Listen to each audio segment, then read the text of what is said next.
Sonic Generations is a very fun game with a very bare-bones story. At first glance, it's sold to us as a compilation of levels from Sonic's past, recreated to match the, at the time, contemporary boost formula, as well as reimagine more modern levels in the classic side-scrolling gameplay style the franchise began with. In particular, it borrows locations and bosses based off what is considered to be the mainline continuity, while still referencing certain spin-off titles, effectively confirming their canonicity. And while at face value, I'm fully aware that the levels in the games were most likely chosen to best represent each game's most popular level, while maintaining a sense of visual variety, upon my most recent 100% playthrough of Sonic X Shadow Generations, I noticed some details that hint at a more specific explanation for why the game's main hub world, known as White Space, contains the locations and bosses that it does. The remaster of Sonic Generations features dialogue by longtime comic writer Ian Flynn, reworked from the original script written by Ken Pontac and Warren Graff. In the original, Eggman claims that the Time Eater had the power to erase time and space, something that you probably wouldn't give a second thought to.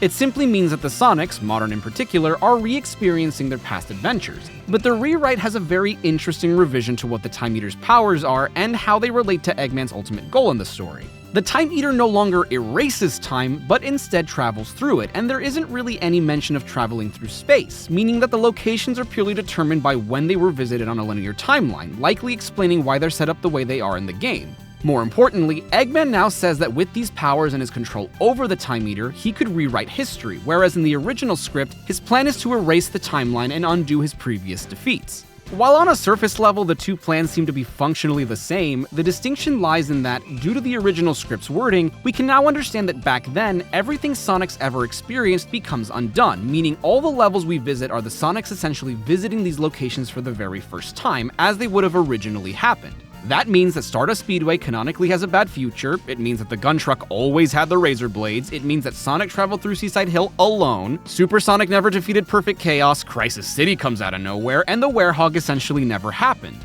But reworking what the Time Eater does effectively changes all of this. Now, we can understand that all of those events happened as they did originally, but Dr. Eggman is going through key moments in his and Sonic's history in order to ensure his victory in each respective story.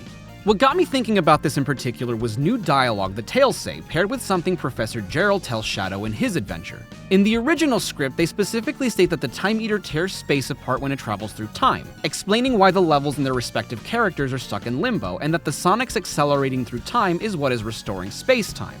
The remaster states something very similar, but makes note of the fact that Sonic is the one constant in all these locations. In Shadow Generations, talking to Gerald prompts him to offer a lot of theories as to what will happen by interacting with White Space, but there's only one time that he seems to be confident in what he's observed. He tells Shadow that the time stream can heal itself, and I quote, "so long as the pivotal moments in history are restored."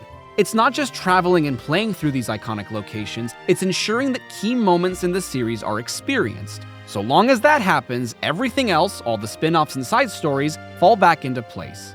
That got me wondering, does that hold up for each level, boss, and rival battle? What exactly might be the pivotal moment from each game's history that needs to occur? But then I also realized, since Eggman's in control of the Time Eater, it will most likely be moments that are pivotal to Eggman's defeat too. Green Hill is the very first time, as we currently understand it, that Sonic and Dr. Robotnik face off against each other. Act 1 is a bit less significant, if only because classic Sonic's Act of Green Hill happens before the Time Eater strikes, but being that it's the very first level in the series, it's no wonder that this level needs to happen for the timeline to be restored. As for Eggman, it could be that this place was chosen as a way to eliminate Sonic before he ever gets a chance to interfere with his plans in the first place. Chemical Plant is probably the trickiest of the zones to make sense of. While iconic, nothing here seems of vital importance to Sonic's story. That being said, it is a location that entirely belongs to Eggman and could be seen as instrumental to the furthering of his plots. As well, Chemical Plant is known to be one of the earliest zones developed for the original Sonic the Hedgehog 2, and in early concepts it would have been set in a Sonic CD-styled ruined future ruled by Eggman, alongside the scrapped Genocide City Zone and Casino Night Zone, which, ironically enough, is another level you can visit in this game, though isn't tied to the story at all. This being the case, alongside rescuing Amy here, it would seem that Chemical Plant's inclusion is heavily tied to its original concept, rather than what it represents in the final game. But considering that we know that this is a location that still exists in Sonic's world today, it could very well be that Eggman continued to use the Chemical Plant to produce his schemes in the future, and is a base that can't easily be taken down the way the rest of his bases are. This would definitely make it a relevant location to Eggman. Without his Chemical Plant, the rest of his plants can't take off. Sky Sanctuary has a really interesting distinction among the rest of the levels in that, where most of them take place early on in their original games or somewhere halfway through, this one is the penultimate level in Sonic 3 and Knuckles. The final one, in fact, if you're playing as Knuckles, who unsurprisingly is who you save here. I've always been puzzled as to why this level was chosen as the one to represent this game. I've always felt like there are other, way more interesting and iconic levels, especially for so early on in Generations, but it all clicked when I stopped to think about what it is that happens here in the original game it comes from. Just before it, the jig is up and Eggman reveals to Knuckles that he was the antagonist the whole time. And in his very first act of camaraderie, Knuckles brings Sonic and Tails to Sky Sanctuary to give chase to the Doctor who has stolen the Master Emerald. It's especially significant because Eggman is escaping to the Death Egg, which is where you fight the Death Egg robot, the final boss in Sonic the Hedgehog 2 and the first boss in Generations. Before discussing it though, I want to partially talk about the Metal Sonic rival fight. I say partially because there's another more important element to this fight I'll talk about more in depth later, but for now, I think it's significant that you can only access the Metal Sonic fight after clearing Sky Sanctuary because it perfectly reflects the events of Sonic CD, Sonic 2, and Sonic 3 and Knuckles in that each of them feature a robotic Sonic doppelganger that you fight just before the final boss. Stardust Speedway, which is where the rival fight takes place, also happens to be the penultimate level in Sonic CD, just like Sky Sanctuary, which makes the link even more significant. When this game first came out, people assumed that because the fight takes place in the Bad Future version of the stage, that it means Little Planet canonically ends up in a bad future altogether, meaning that Sonic was unable to save it in CD. And Sonic 4's episode Metal, which released a little under a year after Generations did, seemed to confirm it, but at least in Generations, it makes more sense when you consider that this is just one of the many schemes that Eggman has rewritten to give himself an advantage over Sonic. It's the bad future, not because this was how it was always meant to be, but because Eggman has ensured that this time around, Sonic would have to face Metal Sonic here. This is especially evident in the rewrite, where Sonic specifically makes mention of the Time Stones being used to travel through time, which is only possible when collecting all 7 of them. If he knows what the Time Stones can do, he must have canonically collected them all and used them to ensure a good future. And this is only possible if all of them are collected specifically before this fight, because you're unable to collect any in Metallic Madness, the subsequent and final zone of the game. In fact, the ending of Sonic CD, no matter which one you get, shows Sonic and Metal Sonic racing in, like, what appears to be the present. So that fight might have never happened in a good or bad future anyway. Right? This is off script, I'm just thinking about this now as I'm recording. The Death Egg robot makes an incredible amount of sense to be one of the canonical events Sonic has to face in order to restore the timeline. Not only is it the very first Death Egg, but it's presumably also the first time Sonic canonically turns into Super Sonic, and let me explain why that is. The very next game, Sonic 3, opens with Sonic turning into Super Sonic before arriving on Angel Island, meaning he already had all 7 Chaos Emeralds with him, and the only place he could have obtained them was during the events of Sonic 2, unless he just happened to collect them in between games on his own time for some reason. And the thing is, even if you collect all the Chaos Emeralds early on in Sonic 2, there's no specific point in which Sonic canonically uses them for the first time. In fact, you could collect them all and go the rest of the game without ever collecting 50 rings, meaning you would never see Super Sonic despite being in possession of all 7 Chaos Emeralds, and yet, if you have them all by the time you defeat the Death Egg robot, Sonic will turn into Super Sonic during the ending, meaning that would be the first time he ever actually does it. To add to this, I fully believe that this is the point in time where modern Eggman first kidnaps his past self to explain the plan, and that it's in fact modern Eggman that speaks to the Sonics in the mirror scene. Not only is this version of the fight suspiciously easier than its original incarnation, but classic Eggman genuinely seems scared of the Time Eater. And it makes sense why modern Eggman would choose his former self from this point in time. This is a Robotnik that just got his plans of taking over an island foiled by Sonic a 3rd time. This is a Robotnik that is still hopeful enough to have fresh ideas, but is also driven enough to create the Death Egg robot. Speed Highway was a weird pick because during Sonic's story and adventure, Eggman has functionally nothing to do with why Sonic even visits this level. Something like Lost World or Final Egg would have made more sense because they're a lot more plot significant, but the thing is, that's only true for Sonic. When you consider that Speed Highway is where you race Eggman to stop him from activating a missile to destroy Station Square as Tails, the level's relevance suddenly makes a lot more sense. And we know this is a canon event in particular because it's the only event specifically from the first adventure game that gets explicitly mentioned in Adventure 2. Tails beating Eggman here was the reason he was able to make the fake Chaos Emerald in the first place. The city awards the real emerald he based the fake on to him for his heroic actions, which would become very story relevant 23 years later. It also effectively kicked off the rivalry in Adventure 2, and though he was defeated here at the hands of Tails, the constant here is Sonic, so the stage still needs to roughly adhere to his version of events. What's also interesting to note is that there's a very iconic portion of Sonic's version of Speed Highway that's missing, commonly referred to as At Dawn, named after the track that plays during this area of the level.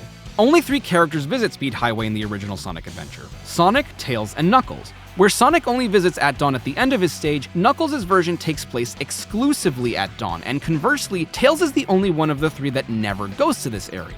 We only ever see it sort of in the distance at the end of modern Sonic's version of the stage, but we never visit that portion of the level outside of the challenge acts. Speaking of the challenge acts, something I find particularly interesting about them is that some of them take place at noticeably different times of the day than the original stage.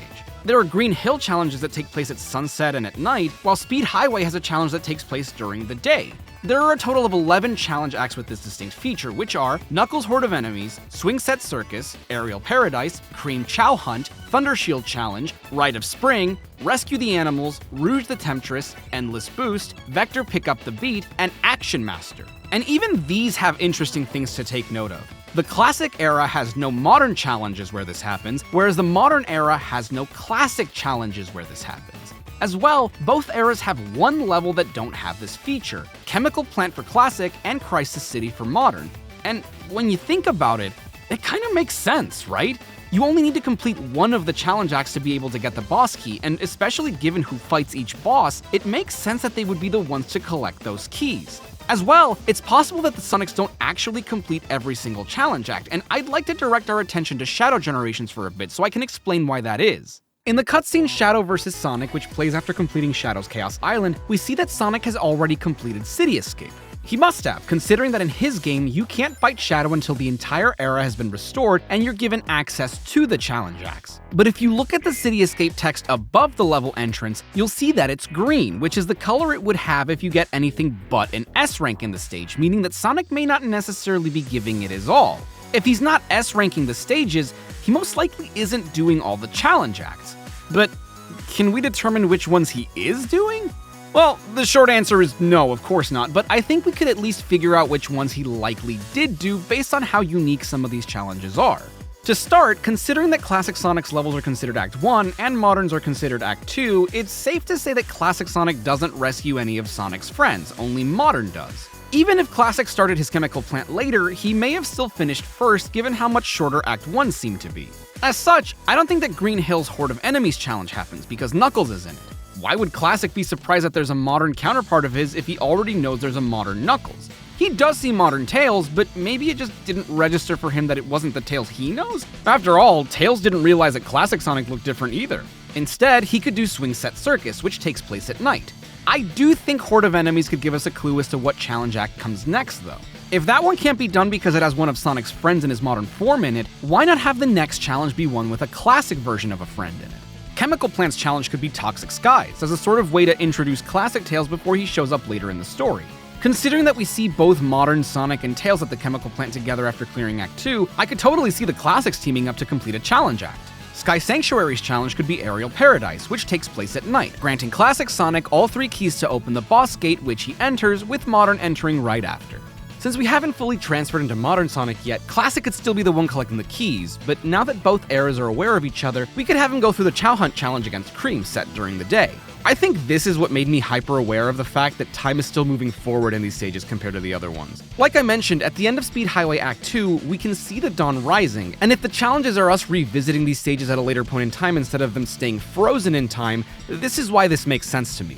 Returning to the main stages, City Escape is an obvious pick to represent Sonic in Adventure 2, and it's for a very simple reason: the gun truck.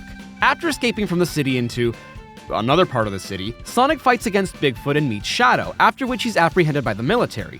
Here's the thing though, I don't think Eggman had anticipated this. But given his encounter with Amy and Tails on Prison Island, he must know they broke him out. What if Gun caught him again, except this time, there was no one there to save him? It's no wonder the truck chases him in both versions and has the most prominent change. In Act 1, it chases you much sooner, stalking you throughout the level, whereas in Act 2, it's much faster and has an amalgamation of weapons to destroy you. And again, it's such a significant change that someone had to deck out that truck, you know? As for the challenge, there are 2 that take place during sunset, but I'm gonna give it to Thunder Shield Challenge for 2 reasons. For one, it could be seen as a canonical precursor to Sonic learning the homing attack by way of learning how to double jump first. The second and more decisive reason is because this challenge, unlike the other one, has a last-ditch attempt from the gun truck to capture Sonic. At this point, modern Sonic might be fighting Shadow, and we kinda know this from the cutscene in Shadow Generations, which is playing Act 1's music while Modern is out in white space. While I like Seaside Hill, it always seemed like a bit of a boring choice to include for me. It was yet another first level, and though its Ocean Palace and Hydrocity components make it stand out, it still retains a lot of that Green Hill vibe, and I couldn't understand why they wouldn't choose something perhaps a bit more iconic, such as Heroes' later levels. But really think about it, the villain in Sonic Heroes isn't Dr. Eggman, it's Metal Sonic. Eggman gets locked up before the game even happens, and so this is a location from a game that's largely outside of his influence. Much like the next stage, this is where I feel like the time meter functioned perhaps a bit more independently than by anyone's control. On the other hand, Eggman could have followed the logic of, well, he's on his own this time around, he won't even be able to get to the first location. Another possible explanation is that this location was chosen less so because it's relevant to Sonic, but perhaps because it's relevant to Eggman. If his call to action to Team Chaotix had failed, he wouldn't have been freed at the end of their story and show up to sort of help defeat Metal Overlord. Seaside Hill Zone is interesting, however, for being the only level where both Act 1 and Act 2 have challenges set during different times of the day. I am, however, going to side with the Act 2 challenge, Rouge the Temptress, for a number of reasons. For one, Eggman wasn't really using critters to power his machines anymore by this point, and so would really have no reason to imprison them like we see in the Act 1 challenge, Rescue the Animals. As well, this is presumably right off the heels of Sonic's fight with Shadow, which, as we see in Shadow Generations, Rouge shows up right after. She could give chase to Sonic after this, leading to them teaming up for the challenge, which is later at night than the Act 1 challenge and fits the theme of teaming up with other characters that Heroes originally had. Perfect Chaos is a very interesting fight for the Dreamcast era, because now you have to fight it without the power of the Chaos Emeralds, but he shouldn't have their power either, negative or otherwise. Aside from the ones we've collected, the Emeralds are currently frozen in time, so how did Eggman manage to make Chaos into the mighty beast that not even he could control? Well, much like the level preceding this and the one we're about to talk about, I believe this may be one of the Time Eater's more independent effects. Events that may have required the Chaos Emeralds are unimportant because the portal is sending you to a point in time where their effects have already been utilized, and so don't need to exist. We'll touch more on this particular setup later, but for now, Sonic needs to face one of his mightiest foes without the tools that made it possible to succeed in the first place. But Sonic is much wiser and has different abilities, allowing him to use his natural speed to reach Chaos's weak point while navigating around the rubble as opposed to through it in this fight. Defeating Perfect Chaos is necessary for the full power of the Chaos Emeralds to return to them, rather than to remain robbed of their negative energy, as well as so that Tikal can finally put Chaos to rest. Crisis City is not a location Eggman could possibly have known about, not only because the events that led to him sending Sonic there were erased, but because he had no idea when he had sent them to. Something else to note is that Solaris being erased effectively erases Iblis as well, meaning that there's no reason this place should even exist at any point in time. The thing is, while those events might have been erased, the fact that they happened at all couldn't possibly be. I believe this to be a location that the Time Meter detected on its own, and identified it as a potential point of victory for Eggman over Sonic had Shadow not been there to open a portal in time. And I mean, really, this place feels untouched by anyone. There isn't anything Eggman could really do to further his influence in this location, and it's reflected in the fact that none of the challenge acts for the stage take place at any other time during the day, despite the fact that we know different times of day could occur as seen through Silver's opening cutscene. Crisis City is a place that's stuck in time only as a part of Sonic's past. That being said, we've now transitioned into Modern being the one to complete the challenge acts, and I think the one he should do here is Blaze Piercing the Flames, not only because Crisis City is one of the levels you can play as Blaze in Sonic 06, but because it's a future she's also originally from. Rooftop Run seems like perhaps the most obvious pick from Sonic Unleashed, barring Eggman Land. Rather than choose a place where he'd already won, where Sonic had already restored most of the world and the power of the Chaos Emeralds, he's now invading Spagonia at a much different point in time. They're hosting a sort of world celebration, which we can see through all the balloons, the confetti, the world flags. It almost makes me wonder if this is from the point in time when Eggman stole the Gaia manuscript from Professor Pickle and kidnapped him. As we know, Eggman losing the Chaos Emeralds when he expelled Sonic back down to the planet after using their negative energy to split the world was a bit of an accident. This could be his way for making up for that mistake. As well, Spagonia is one of the two areas, the other again being Eggman Land, where you have to take down the Doctor's Egg Cauldron, a flying vessel that tries to stop your progress. Classic Eggman could have reminded his future self of the brilliance behind his flying battery and opted to use it instead to also try to stop the Sonics. As for which challenge I think Sonic should tackle, I like the idea of him going through Endless Boost, as a reference to when the boost formula took over in the main series, showing the mastery Modern has over this ability now. Planet Wisp is the perfect final level for Sonic's journey in this game because thematically, it's the Sonic level that most reflects what the series has always been about, how industrialization is used to destroy nature. Planet Wisp is a level where both of these concepts, nature and technology, occur at the same time. Usually in levels, we see a relatively untouched area filled with badniks, or on the opposite end, we see entire locations built by Eggman. But Planet Wisp is a rare instance where we get to see a natural landscape actively being transformed into an Eggman fortress. And at least for me, there's no question as to why this moment in time was chosen. It was essentially the only part of Eggman's Interstellar amusement park that was unfinished by the time Sonic arrived, and was likely his primary source for the Wisps and their hyper-go-on energy. Honestly, this may even be reflected in which Wisps you can use, as only two kinds are available to the player, the pink spike for Act 1 and the orange rocket for Act 2. This could be because the rest are already captured, or, since you collect these from capsules, indicative that this is the point in time where Eggman hasn't captured nearly enough of them.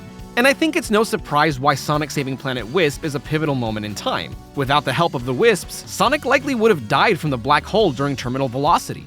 The Planet Wisp challenge should no doubt be Action Master for similar reasons to the previous challenge. Action Master is a kind of ultimate test for Sonic, showing off everything he's able to do now. The challenge features every gameplay mechanic you've had to use throughout the game, from the lightspeed dash, to dash rings, to stomping, to grinding, to drifting, to egg springs, to regular springs, to electric walls, to balloons, to pulleys, to dash panels, to air trick panels, to air tricks, to homing attacks, to sliding, to boosting, to switches, to four-way cannons, to horizontal bars. Really, the only thing it was missing was the Wisps themselves. The final era boss is the Egg Dragoon, and this is the fight in Sonic Generations that gives us the most information as to how white space operates. What I think we have to note here is that while the other two bosses, and to an extent even the first two rivals, had changes to them, at their core they were still the same fights. Here, you have an Eggman mech that you've fought before, but you've done so under completely different circumstances. For one, you're no longer fighting this thing as the Werehog. Secondly, Eggman admits after the fight that he recalibrated everything, meaning that not only is this the Eggman from a modern point in time and not the Eggman from Unleashed, but that the fight isn't just different due to gameplay circumstances the way the previous fights have been. This fight is different because it was designed to be. Instead of trying something new, Eggman iterates on something that almost worked, which is why everything in this game feels familiar, but fresh in particular ways, again, beyond the justification of this being a video game. The other piece of information that we get from this game is something I'd never noticed until my playthrough of the 2024 remaster, where, because this takes place on Eggman Land, you can look out the window and see that part of the world is still separated from the planet, effectively confirming that this takes place during the events of Unleashed, just under different circumstances. Really, during this incident, there's no reason for the Earth to be torn apart again, so it only makes sense that traveling to these particular points in time would place you at that moment in time, as if the entire event were being redone and everyone but the people involved are aware of it. It explains why the gun truck is chasing us again when it has no reason to. It explains why Spagonia is so busy celebrating despite our presence, why the Wisps need to be saved again, why Crisis City still exists.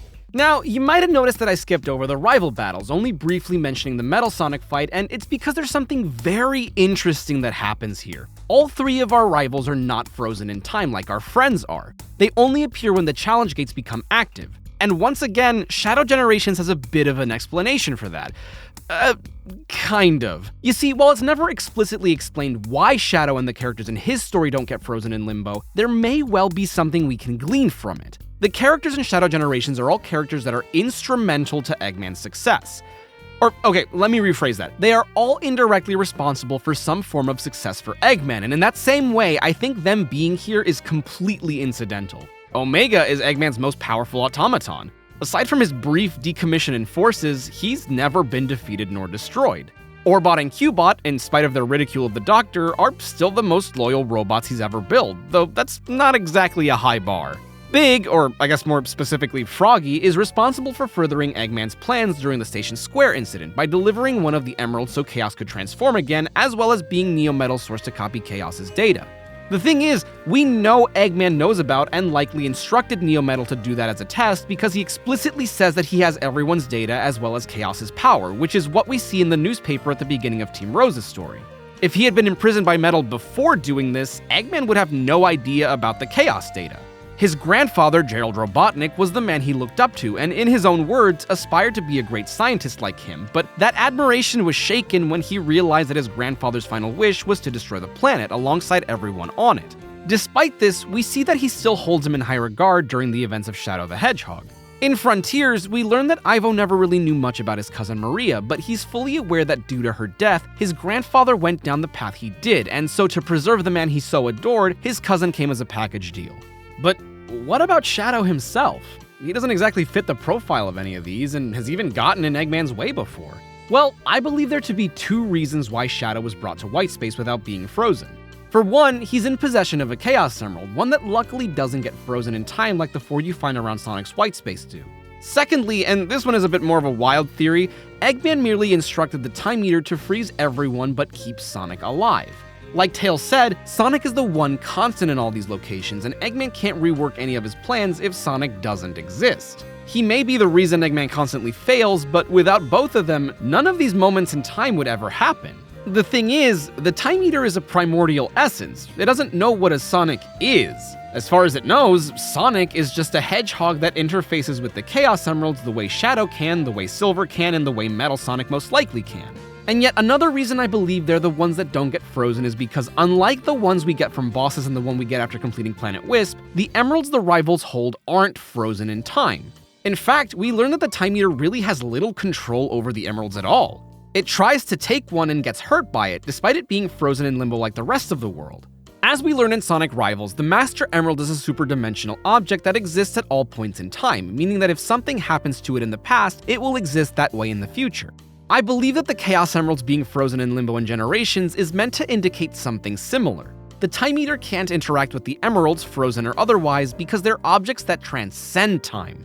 The reason I bring this up is precisely because of the first reason I believe Shadow, and by extension Metal and Silver, were brought to white space, because all three of them were already in possession of a Chaos Emerald before we got here. Metal Sonic has one in the past, Shadow quite literally has one now, and Silver has one in the future. And yet, all 7 emeralds are here and accounted for, no duplicates. As we see with Shadow, it doesn't matter exactly when these characters are from or when they would have had these emeralds. Shadow is from the same time frame as Sonic, yet they still face off in a location from their shared past, through a portal that only opens once the two agree to fight for the emerald. Metal Sonic might be from the Sonic Drift games or Sonic R, which are the titles where you can play as Metal and collect Chaos Emeralds as him, but still face off against Sonic, much like Shadow, in a location from their shared past. Silver, on the other hand, you face off in a location both of these characters have been to, but only shared briefly. But let's finally talk about these fights and their relevance to the timeline and why I think they're here.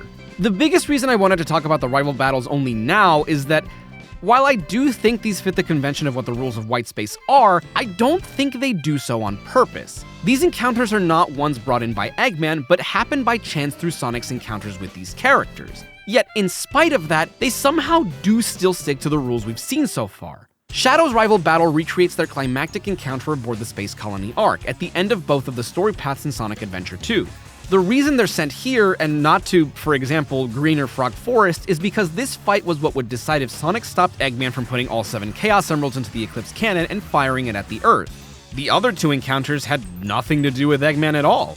Silver's fight is perhaps the most accidental of the 3, since this is an encounter Eggman wouldn't have even known about, which is extra telling because Eggman was certainly there during Sonic's encounter with Silver in order to kidnap Elise. The fight may happen in Crisis City because it's one location from a past alteration that they share that is closely related to Eggman's potential success. But even more than that, there's a little detail I think I've forgotten. You see, we have to ask why Crisis City exists in the first place, right? It exists because the flames of disaster were unleashed from Elise, and before Sonic and his friends return to the present day, coincidentally in the only scene where Sonic and Silver overlap in Crisis City, they find out that Elise dies aboard Eggman's battleship due to a critical engine malfunction that crashes the egg carrier, causing Silver's future, something unbeknownst to Sonic.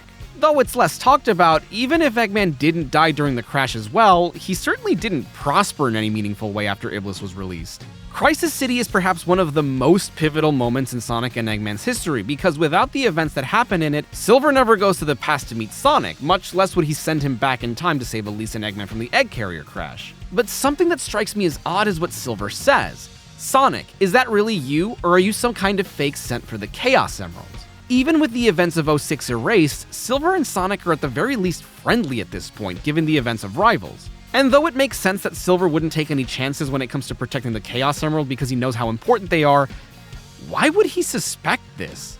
Metal Sonic's fight, despite what I said earlier about the rival battles happening outside of Eggman's influence, I think is the only one that happens on purpose. If the Robotnik from Sonic 2 is the one that gets kidnapped, it could stand to reason that they gave a Chaos Emerald to Metal Sonic to keep him from getting frozen by the Time Eater's effects, placing him in the one location that belongs to Eggman in order to ambush Sonic, explaining why there's no level from Sonic CD. Again, I don't think this fight takes place in the bad future for no reason.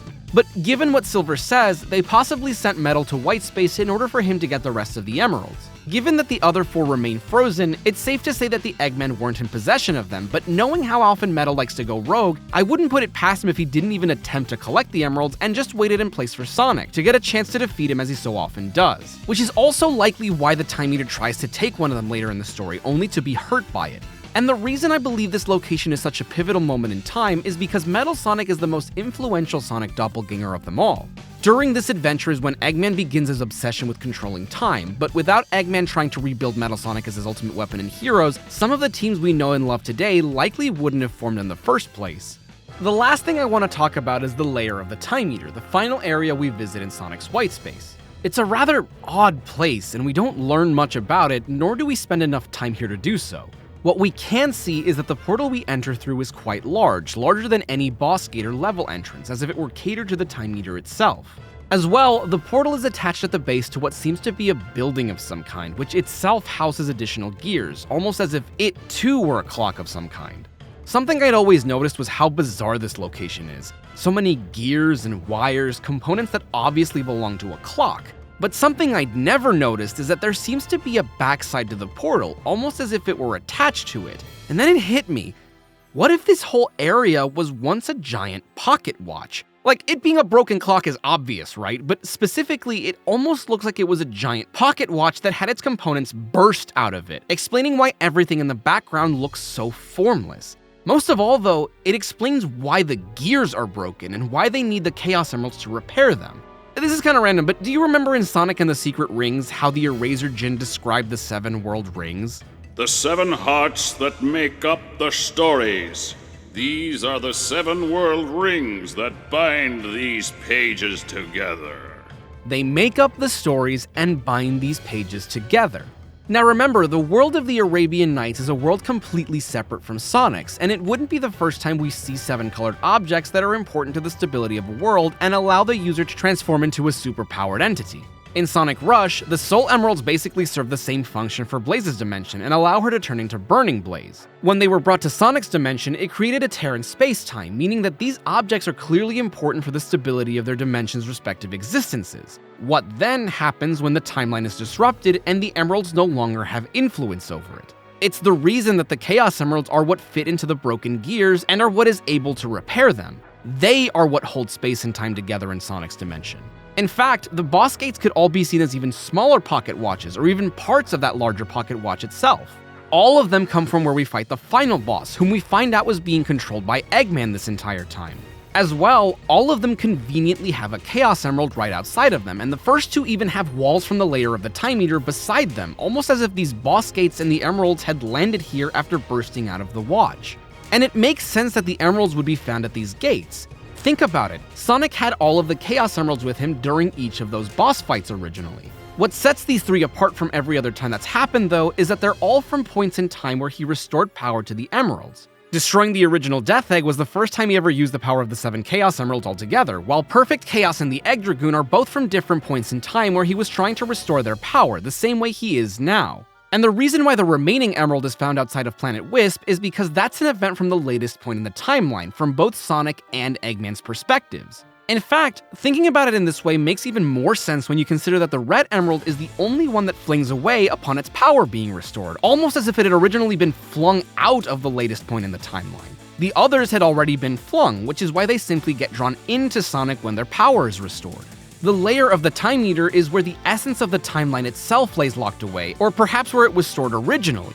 It's why, no matter who you're playing as, you can find both modern and classic springs scattered about to access the gears. This is where everything emerged from. It's why the portal is so big. The Time Eater doesn't need to use this portal. It's deactivated when we get here, so we know no one's using it, and the Time Eater opens up its own portals to travel anyway, so why would the portal to its lair need to be so big? Well, it makes sense when you stop to think that all the places we visit would need to emerge from somewhere. And during the final boss, we can see bits and pieces of every level as part of the fractured time stream, meaning that this is likely where everything came from. Now, up until Shadow Generations, that would have been the extent of our knowledge as it pertains to white space, but Shadow's story features an additional set of locations and bosses that further give us insight as to how this timeless void operates. What I think you'll find is most interesting, and the thing that led me to want to document this theory in the first place, is that while at first glance, Shadow Generations may seem like a celebration of Shadow's history, I believe it's actually still all catered to Sonic. This was originally going to be one big video, but I want to try to get it to you guys in as digestible a way as possible, so for that reason, I'm going to save the Shadow Generations portion of it for a follow-up. So if you like this video and want to be updated on when the next one comes out, please hit that subscribe button and make sure to share this video with anyone you think might find it interesting. Thank you all so much for watching, and until next time, stay safe and stay awesome, everyone.